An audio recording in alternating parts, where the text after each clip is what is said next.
In life, the weirdest things that we love the most is villains, characters that are on the bad side of life that prevents the journey of our hero. They are the charm that brings these films to life on another level, especially that in the realm of Disney storytelling. But for the case of Pixar, their villains are a different kind of special, in a mostly good way of course, with how they differentiate themselves as a studio, where they just work regardless if they are featured or not, and actually do something quite different than what Disney animation doesn't actually do. I mean, this isn't to say that there aren't examples I can think of for that studio within the context of this video, where I will talk about them separately, but how Pixar has a unique case with their films that I particularly like. And that of course has to do with the element of the anti-villain. And an anti-villain, if you're still asking, is of course similar to how the anti-hero is being the opposite of what you expect, by being an opposing force to our heroes or something that is perceived overall good, while actually having good traits or goals rather than something similar or darker. That they are not outright evil characters in that sense that can be more sympathetic and actually become heroes in that case. Where if you think about the type of storytelling that Pixar excels at regarding a story or its message, they actually do have a lot of them that work quite well.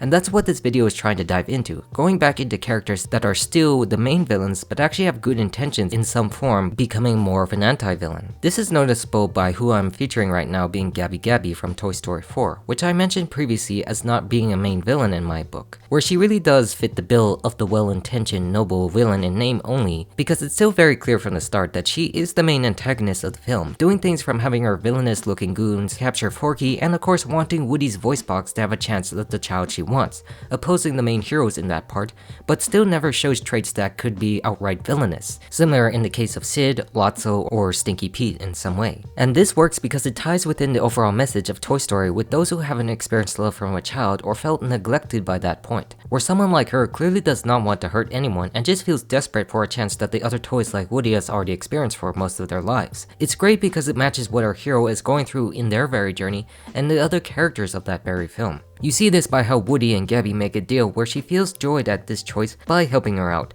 not feeling any animosity or the typical backstabbing that most normal villains would do at this point in time. That she feels grateful for this chance she has been given and shows nothing a villain would normally do. Where at the end, she of course actually finally decides to join our heroes when the path seemed closed up when Harmony rejected her, once for the promise of Bonnie and then showcasing her heart for a lost child together by a group of lost toys, earning a form of atonement and satisfaction for still fulfilling her goal. Where, in a way, in these stories, anti-villains are a special class that are able to make their desires become reality because they are overall well-intentioned characters who just find themselves opposing the hero for the most part of the film until we realize it later. Where Gabby Gabby is of course the greatest example of this type of villain in modern times if people wanted to learn about such that is hardly ever seen to exist to the naked eye, if you know what I mean. Because most of them don't come in grand forms when you think about the bigger details featuring various characters. This is where a film usually involves two big opposing forces to a main character, which is something that Monsters Inc. excelled at very well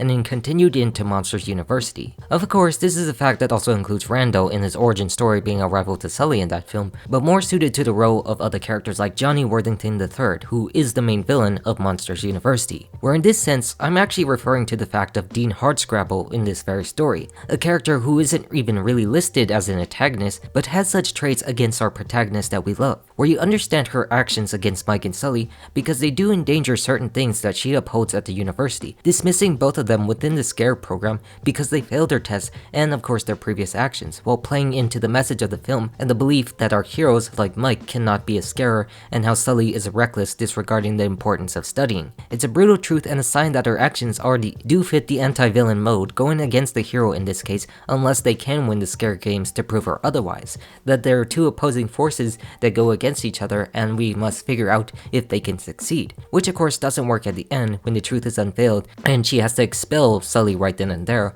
before Mike tries to prove himself later on yet again. Of course, these events cause her to be shocked at what both of them could do with the canisters filling up and exploding, where she still has to expel them at the end, but also encouraging them to continue surprising people and allowing the rest of Uzma Kappa into the program. That again, like Gabby Gabby, she still wins in a way upholding the university and not allowing Mike and Sully back in, while still relenting about their unique abilities and accepting part of the deal that they made earlier, where it's just one simple thing that goes unnoticed in a way but is still clear and present for what the story is presenting, and the message that is being purveyed, where an anti-villain does a really good job being a part of that, and how this isn't the only example of its very type. This is actually something that other Pixar films do outside the franchise with Ratatouille, one that's obvious from the get-go if you know what I mean, where I'm talking about Anton Ego as the overarching antagonist of the film. Where you really have to say that because the film's main, and technically in my opinion only villain, is of course Chef Skinner, who I personally think is single-handedly the greatest villain to ever exist in the history of theater, no question. Speaking in terms of ego, is speaking of someone who's literally doing his job as a critic. A bitter critic who has a certain taste and view of life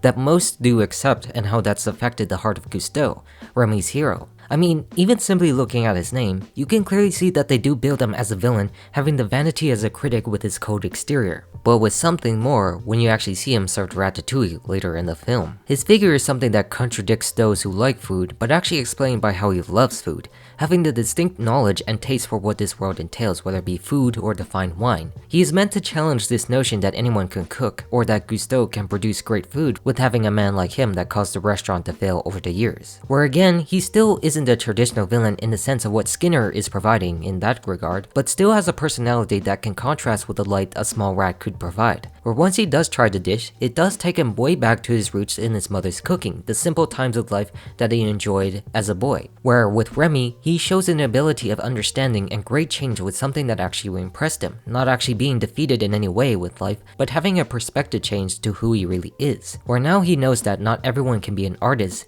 but how true talent can be found in the most unusual of places. Where he loses that exterior as a villain by losing that job, but also finding a new one being an investor in Remy's bistro as a happy patron. Redeemed in some way where it confirms he never really was an outright villain in that case, but just one who took his line of work very seriously. Where it's just truly great that they can have stories like this with an actual villain while also having one that is sort of one with the anti-villain aspect. That both him and the audience misunderstand each other in some sort of form for what the story is trying to tell with this message that anyone can cook and how art can come from anywhere in the world if they believe they have that ability. But speaking in terms of jobs is where a familiar villain comes into play that I put in other lists, like Otto from Wall-E. This applies to this list because he's simply trying to do his job and his directive, the baseline thing for a robot to do compared to your normal AI in a story that takes over the world like it's doing to our society at this very moment. And we say something like that because he is clearly based on HAL 9000, but fits more within the overall message that this movie wants to portray, with humans losing our way, letting those like Otto take over like an autopilot would normally do. What we understand about Otto is simply a non-human robot with functions to perform like any other program and nothing more than that, where there is no emotional presence conveyed within to do the acts that are evil in a way to deliberately harm our heroes unless it is out of necessity of the best possible solution or program. Where funny enough, our good hero, who is a robot in Wall-E, chooses to follow his own path because he was alone, while the main villain stays on a predetermined course where everyone is located, but occupied with a complacent nature that allowed such a philosophy to take shape. How he's literally a product and reflection of everything that is on the axiom made by the humans who decide to leave the earth and trash it all up, deciding that staying here and staying lazy is the best solution for their lives to live, which we all know due to the definition of Captain McCrea is actually surviving rather than living. Where the real main dubious villain of Wall-E is just literally our own selves, and Otto is just the real product that results from it, not knowing what exactly is bad or actually knowing what that is, and just acting on what they put on at the time that was good to try and stay the course. That they said do not change anything because there's literally nothing for them to return to unless this robot actually proves us otherwise. Where the way he gets defeated is also genius by just flipping him to manual mode as easy as is, where he just becomes a simple wheel of the ship. Nothing really too complicated for the story's goals, where he is a clear bad guy, but also not a bad guy, because he's just a robot who's doing his job he was programmed. One that also can be applied to other characters like Bruce the Shark as well, being an anti-villain because he's also not just a bad guy either, but just acts on his own biological instincts when he smells blood, almost eating Marlin and Dory and preventing their journey. Where that is just a very simple example of somebody who actually has good intentions or traits, but still is ultimately a bad guy for the story's progress. He never wanted to actually do that, but his inhibitions just told him actually to do that. And you could say something similar for that for Darla, with being someone who's seen as a good kid in the eyes like her uncle Philip Sherman, who is actually described as a secondary antagonist of the film also within the human regard because he did kidnap Nemo, but only did that because he believed he would die on his own and wanted Darla to keep him as a pet to save him. Good intentions, but bad goals against the story we're trying to learn, and how Darla is just acting like any kid would do, being a spoiled brat who isn't overly villainous at all but feels like it due to the size differences of fish and humans, and of course how most of us adults actually think kids are spoiled brats and villains on their own. And because of that, you really don't feel like she is a major villain in that sense other than the circumstantial one in the point of view getting defeated by a pelican who causes chaos with fish. Where the last thing I can apply in this situation for these types of villains is of course the unfortunate Lightyear film in this case, because the villain of that film is literally the hero and the opposite version of what you expect from a clear villain like Zurg, as he's described in Toy Story being the evil emperor, one that is exactly Buzz Lightyear himself. This one counts because of the fact we do mention he is the twist of older alternate Buzz rather than the expected evil Emperor Zurg who conquers the planets against Star Command and their mission. How this movie never really wanted to do anything that entailed the character of Buzz Lightyear and how we knew him,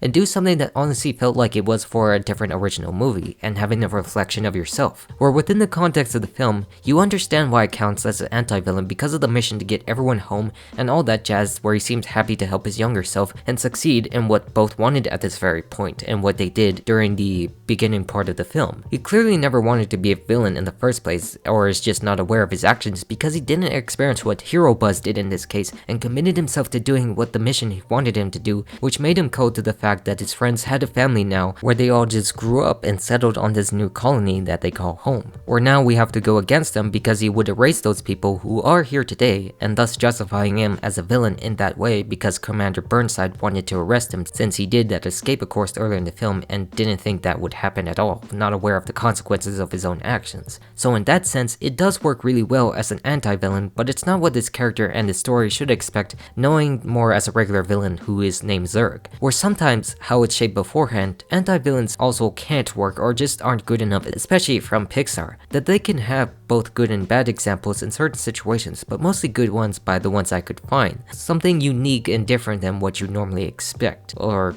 you know, you already expected or you just didn't know existed until you searched the definition of an anti-villain, which isn't predominantly featured in our dictionary other than anti-heroes, which should be now known appreciated by what such stories can do, or, you know, ideas. I mean, I'm sure there's actually more from Pixar you could probably derive from, and I'm open to see what others think, but I really just thought about highlighting these ones as the good prime examples of Pixar making good and bad anti-villains, a subject I wanted to explore much more since its potential is truly great for storytelling and one I think Disney should try exploring more in that case, especially for their own studio in the terms of their failure of villains in the last few years. Where, if we can have more of that instead of the lackluster appeal of not featuring such or just half-heartedly actually deciding what is a villain, then I think we would be in good hands with the future villains. But that seems too optimistic and relying on heavy hopium, where I guess I'm all done with this video now. Goodbye.